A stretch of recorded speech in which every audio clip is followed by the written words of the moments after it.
What's up guys, welcome back to the channel. Today we're taking a look at my exhaust setup for the N63TU engine. And I'm going to show you how to get that incredible sound you just heard.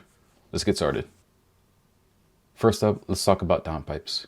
There are two notable vendors out there, VRSF and ARM Motorsports. I recommend VRSF over the ARM downpipes due to them having a common theme of fitment issues. The fitment issues happen when you're trying to clamp the downpipes to the front section of the exhaust underneath the car. If you're feeling adventurous, you can explore eBay options, but be cautious of fitment and quality.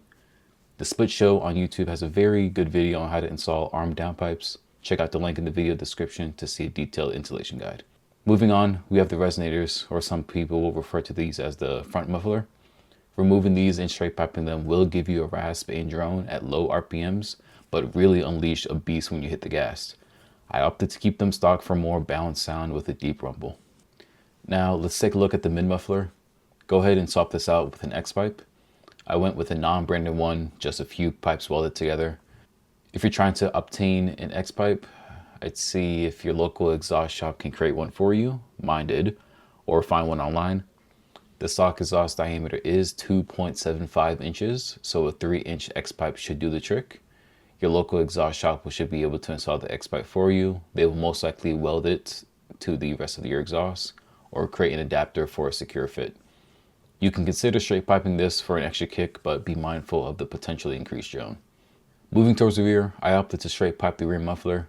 Choose whichever exhaust tips you like. I went with the dual exhaust tip style.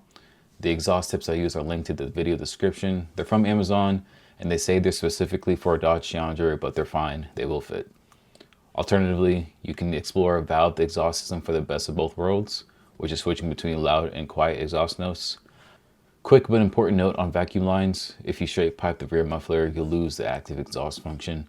This means no more exhaust flaps opening and closing based on your drive mode. To avoid a rough idle, plug the vacuum line with vacuum line plugs. These are available at your local auto store or online.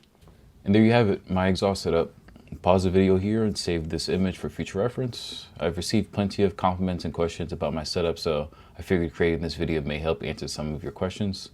If you found this overview helpful, make sure to like and subscribe for more content on the 550. I'd really appreciate that. If you have any other questions, feel free to leave a comment down below or reach out to me on Instagram at Shy550i. Thanks for tuning in and have a good one.